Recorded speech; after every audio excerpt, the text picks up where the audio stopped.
আসসালামু আলাইকুম, কেমন আছেন সবাই? আলহামদুলিল্লাহ আমি ভালো আছি। চলে আসলাম আপনাদের মাঝে আরও একটা নতুন ব্লগে। এটা ছিল আমি যখন বাংলাদেশে আসছি, আসার পরে ফ্রেশ হয়েছি, ফ্রেশ হয়ে খাওয়া দাওয়া করতে বসছি। তো ওইটার ভিডিও। তো আমি যেদিন আসবো সেদিন আমার আম্মু কী কী রান্না করছে আমার জন্য এই আপনাদেরকে সাথে একটু শেয়ার করলাম।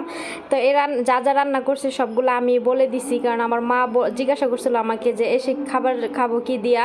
পরে আমি বলছিলাম পাঙ্গাস মাছ ভুনা করতে, আর পাট শাক ভাজি করতে, আর হচ্ছে আমার মা হচ্ছে দিয়া একটা চাপা শুটকি ভুনা করে, মানে ওইটা তেলে ভাইজা তারপরে পাটায় বাইটা আবার তেলে ভুনা করে। তো ওইটা করছে, আর চাপা শুটকি ভর্তা বানাইছে, মানে আর গরুর মাংস রান্না করছে। আমি যা যা বলছিলাম সবই রান্না করছে, কিন্তু গরুর মাংসটা আমি বলি নাই, ওইটা এক্সট্রা রান্না করছে আর কি। তো আমি প্রথমে চাপা শুটকি নিয়ে ভাত খাইতেছিলাম, যে মনে হচ্ছে যে কতদিন পরে যে বাংলাদেশের খাবার খাচ্ছি, অন্যরকম একটা মজা ছিল আলহামদুলিল্লাহ। তারপরে লাস্টে যে গরুর মাংস নিছি, তো গরুর মাংসের মধ্যে আমার হাড্ডিটা অনেক বেশি পছন্দ, আমি দুইটা হাড় নিছি। তো এই হাড় দুইটাই আমি খাবো, আমার মাংস তেমন একটা পছন্দ না।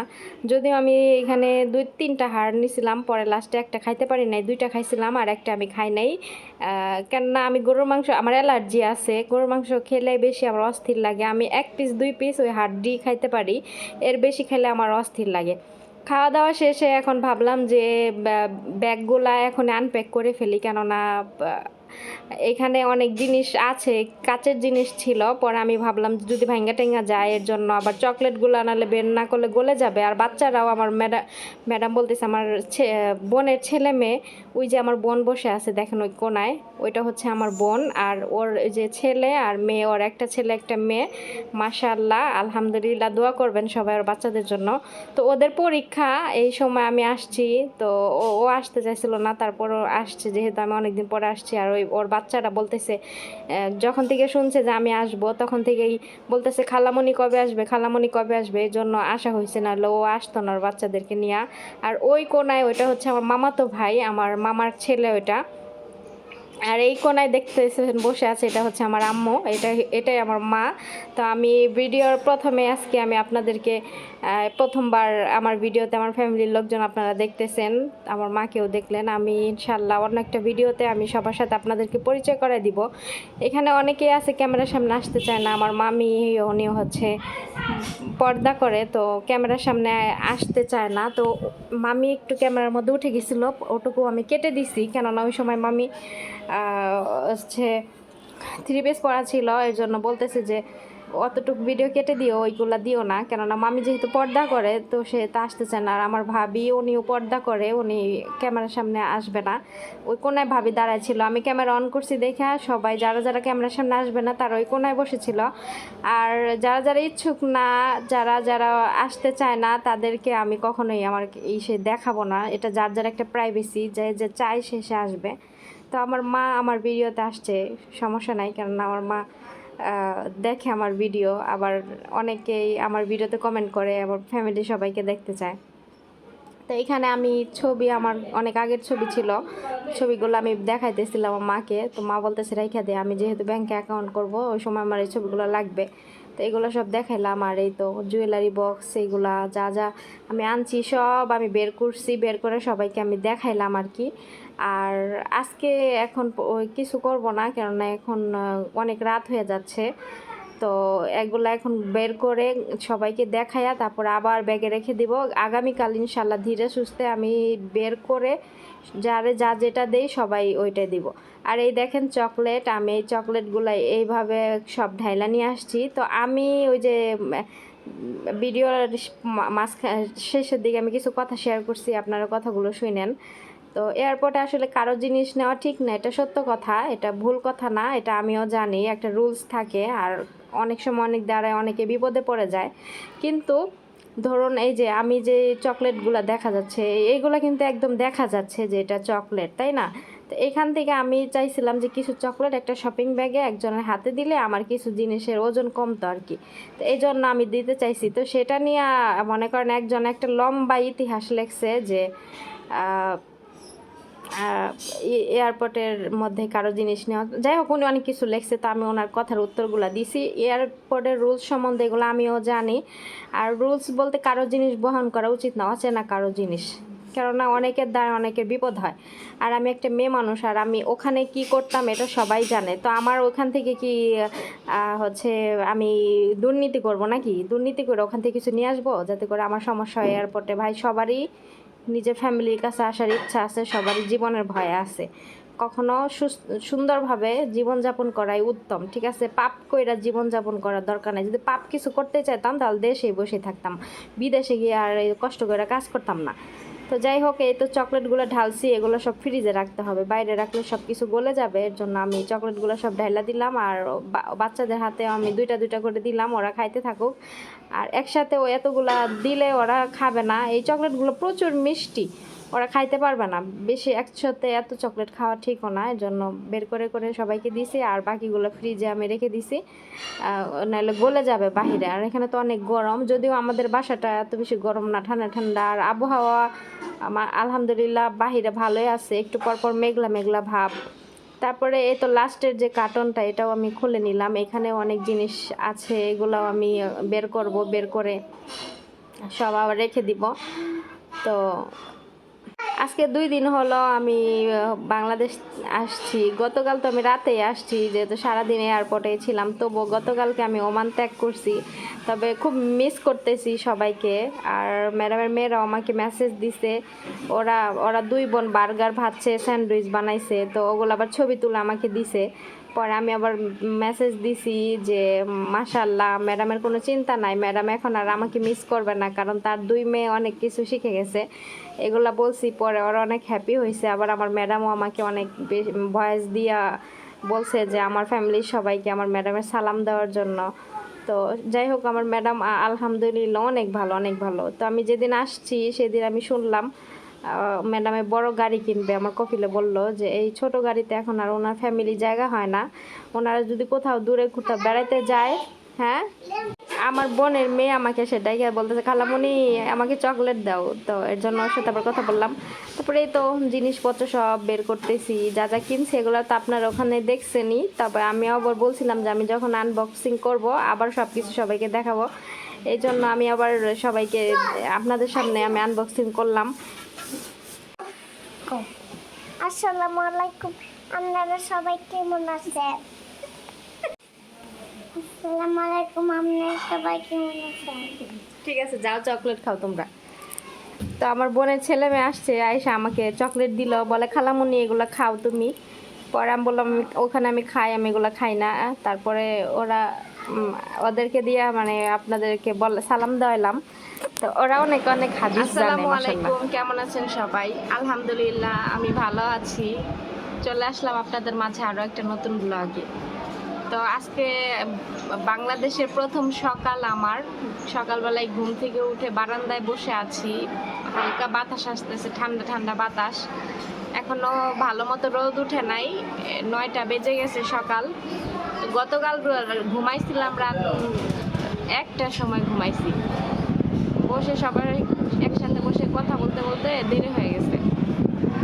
তো আজকেও আমি ঘুম থেকে উঠে গেছি, ভাবলাম যে সকাল থেকে আপনাদের সাথে ব্লগটা শেয়ার করি।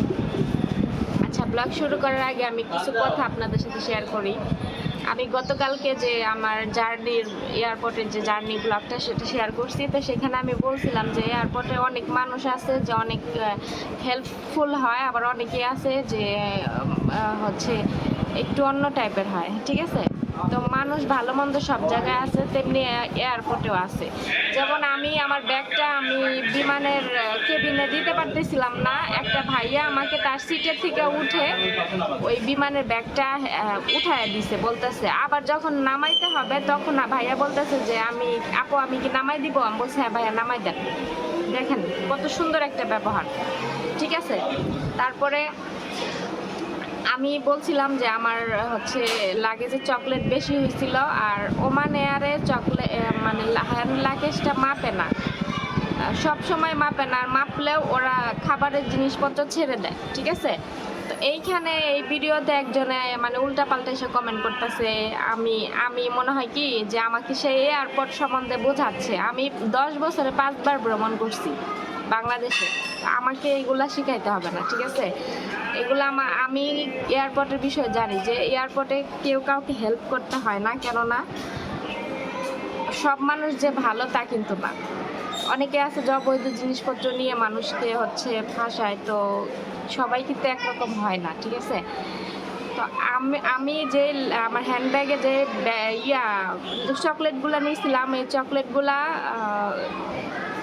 শুধু চকলেটই নিয়েছিলাম আমি ওখানে, আর কোনো জিনিস আমি নেই নাই। টোটাল চকলেট 12 কেজি হয়ে গেছে। তো আমার মনের ভিতরে একটা বিশ্বাস ছিল যে ওমান এয়ার হচ্ছে অনেক ভালো করে, ওখানে জিনিসপত্র এত মাপে না, আর মাপলেও মনে করেন যে ছেড়ে দেয়, কারণ খাবারের জিনিসপত্র, আর খাবারের জিনিসের সাথে কোনো রকম বার্গেনিং করে না। তো যখন আমার বুকিংয়ে আমার ব্যাগগুলা দেওয়া হয়ে গেছে, তো ওইখানে 40 কেজি নেওয়ার নিয়ম, আমি 38 কেজি আমার জিনিস হয়েছে, 2 কেজি কম ছিল। তারপর আমার যে হ্যান্ডব্যাগটা, ওইটাও ওই চেকিংয়ের ওখানে মাপার পরে ওই হ্যান্ডব্যাগে একটা সিল দেওয়া দেয়, ঠিক আছে? মানে ওইখানেও একটা সিল লাগাই দেয়। তো আমি আমার কফিলদের জিজ্ঞাসা করলাম যে এটা তো 12 কেজি, কত কেজি হয়েছে? পরে বললো 12 কেজি। আমি বললাম, ওনারা কিছু বললো না। তো বলে না, সমস্যা নেই, ও মানে আরে ছাইরা দেয়, কিছু বলে না।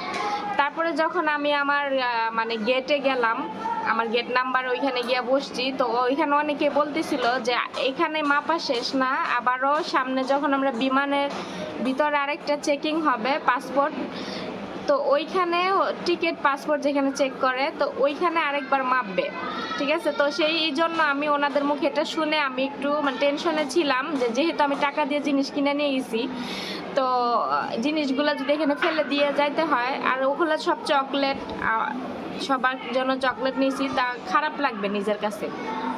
তো আমার পাশে একজন মহিলা ছিল বয়স্ক, তো ওনার কোনো জিনিসপত্র কিছু নাই, খালি একটা সাইড ব্যাগ আছে। তো ওনাকে আমি বললাম যে আপনার তো কোনো জিনিস নাই, তাহলে আমার যে চকলেটের মানে আমি কিন্তু চকলেট সব কার্টন থেকে ঢাইলা আমি লাগেজে করছি, কারণ কার্টন সহ যদি আমি চকলেট নেই তাহলে ওজন বেশি হবে, ঠিক আছে? তো চকলেটগুলো আমি কার্টন থেকে ঢাইলা ওই লাগেজে নিছি। আমি আবার এক্সট্রা একটা শপিং ব্যাগও নিয়েছিলাম, যে আমার যদি জিনিস বেশি হয় সেটা তো আমি জানি, আমি মাপছিলাম বাসা থেকে বের হওয়ার আগেও আমি জিনিস মাপছি, ওখানেও 12 কেজি হয়েছে। তো আমি এই জন্য এক্সট্রা একটা শপিং ব্যাগ নিছি, যে আমি যদি না নিতে পারি, আমি কোনো প্রবলেমে পড়ি, তাহলে কাউকে দিয়া আমি কিছু চকলেট ওই শপিং ব্যাগে ভইরা দিব, সে নিয়ে যাবে, ঠিক আছে? আমি এটা করে আমি এক্সট্রা একটা শপিং ব্যাগ নিয়ে গেছিলাম। তো এই জন্য আমি ওই মহিলাটাকে বলছিলাম যে আপনার তো কোনো জিনিস নাই, তাহলে আমার কিছু চকলেট আপনি নিয়ে দেন, যদি আমার ওখানে সমস্যা করে তাহলে আমি কিছু চকলেট আপনাকে একটা শপিং ব্যাগে দেই, আপনি ওগুলো আমাকে জাস্ট ওই চেকিংয়ের জায়গাটা 2 মিনিটের চেকিং, ওই জায়গাটা পার করে দিলে পর আমি নিয়ে নিব, ঠিক আছে? উনি কোনো কথাই বলতেছিল না। তো উনি কথা নিয়ে কোনো কথাই বলতেছিল না, তো কথাগুলো এড়িয়ে গেছে। তো এই বিষয়টা আমি শেয়ার করছি যে আসলে এয়ারপোর্টে সবাই মানে একরকম হয় না, ঠিক আছে? তো একজনে আমাকে উল্টাপাল্টা এসে কমেন্ট করছে যে একজনের জিনিস আরেকজনে নিয়ে আমি বিপদে পড়ে। ঠিক আছে, কোন জিনিস নিয়ে বিপদে পড়ে সেটাও আমি আপনাকে বলি, কারণ আমি নতুন ভ্রমণ করতেছি না। হ্যাঁ, এক আছে যে কারো পুরা ব্যাগ, যেখানে আপনি কিছু দেখতে পারবেন না যে এটার ভিতরে কি আছে, সেই ব্যাগ যদি আপনি কারো হেল্প করেন, যে পুরো একটা ব্যাগ আপনি নিতেছেন, তাহলে সেই জায়গায় রিস্ক থাকে যে এই ব্যাগের ভিতরে না জানি কিছু একটা যদি থাকে। সেইখানে আমার কিন্তু ওরকম কিছুই ছিল না, আমার চকলেট সব আমি লাগেজের ভিতরে ঢেলা দিছি। ওখান থেকে আমি ওনার সামনে, ওখান থেকে আমি চকলেট হাত দিয়া, মানে চাল যেভাবে ধরেন না ওইভাবে আমি চকলেট হাত দিয়ে উঠাইয়া আমি শপিং ব্যাগে ওনার সামনে ভইরা দিতাম, ঠিক আছে? আর একটা কথা কি, যারা বাসায় কাজ করতে যায় না, এরা এয়ারপোর্টে না ওই উল্টাপাল্টা কোনো জিনিস নেওয়ার সাহস পায় না, বুঝছেন? যারা ওই যে বাইরে বাইরে ঘুরা যায় কিংবা অন্যান্য বিষয়ে যায়, এদের কাছে দুর্নীতি হওয়ার সম্ভাবনা থাকে, আমাদের কাছে না, কারণ আমরা বাসার ভিতরে কাজ করি, বুঝছেন? তো আমাকে কমেন্টে আইসা ইডিয়েট এটা ওইটা অনেক কথাই বলতেছে।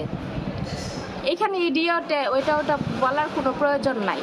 হ্যাঁ, যুক্তি নিয়ে কথা বললেন, বুঝা শুনে কথা বললেন, কারণ আপনি যদি কারো ফুল একটা ব্যাগ নিয়ে দেন, সেই ক্ষেত্রে আপনার কনফিউজ থাকতে পারে যে ব্যাগের ভিতরে যদি খারাপ কিছু থাকে সে ফেঁসে যাবে, কিন্তু আমার তো ওরকম কিছু ছিল না। আমার চকলেট সব একটা একটা চকলেট দেখা যাচ্ছে খোলা খোলা প্যাকেট চকলেট, ঠিক আছে? তো ওই প্যাকেট চকলেটের ভিতরে কি আমি কি উল্টাপাল্টা জিনিস নিব?